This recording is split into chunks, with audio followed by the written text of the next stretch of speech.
കലൂരിലെ നൃത്തപരിപാടിക്കിടെ വേദിയിൽ നിന്ന് വീണ് പരിക്കേറ്റ് ചികിത്സയിലായിരുന്ന ഉമാ തോമസ് MLA നാളെ ആശുപത്രി വിടും.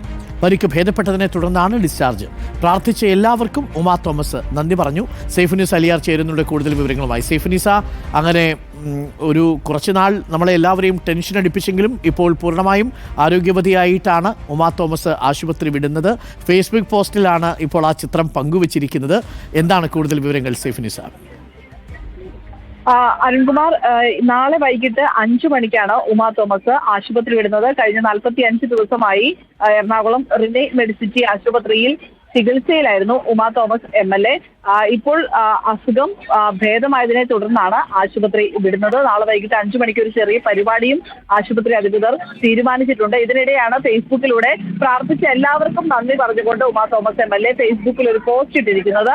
അതിൽ പൂർണ്ണ ആരോഗ്യം വീണ്ടെടുക്കാൻ കുറച്ചാഴ്ച കൂടി വിശ്രമം ഡോക്ടർമാർ നിർദ്ദേശിച്ചിട്ടുണ്ട്. അതുകൊണ്ട് അതുവരെ സന്ദർശകർ നിയന്ത്രണം ഉണ്ടാകണമെന്ന് നിർദ്ദേശിച്ചിട്ടുണ്ട് ഡോക്ടർമാർ എന്നാണ് ഈ ഉമാ തോമസ് MLAയുടെ ഫേസ്ബുക്ക് പോസ്റ്റിൽ പറയുന്നത്. അതുകൊണ്ട് തന്നെ എല്ലാവരെയും കാണാൻ ആഗ്രഹമുണ്ട്. ഉടനെ എല്ലാവർക്കും ഒപ്പം ഒത്തുചേരാനാകുമെന്നാണ് പ്രതീക്ഷിക്കുന്നതെന്നും ഉമാ തോമസ് പറയുന്നത്. എന്തായാലും നാളെ ഒരു പ്രസ് മീറ്റോടു കൂടിയാകും ഉമാ തോമസ് MLA ആശുപത്രി വിടുക എന്നാണ് അറിയാൻ സാധിക്കുന്നത്. Okay, thank you Saifunisa. Uma Thomas MLA അങ്ങനെ ആരോഗ്യം വീണ്ടെടുത്ത് തിരികെ വരുന്നു എന്നുള്ളത് സന്തോഷകരമായ ഒരു വാർത്തയാണ്.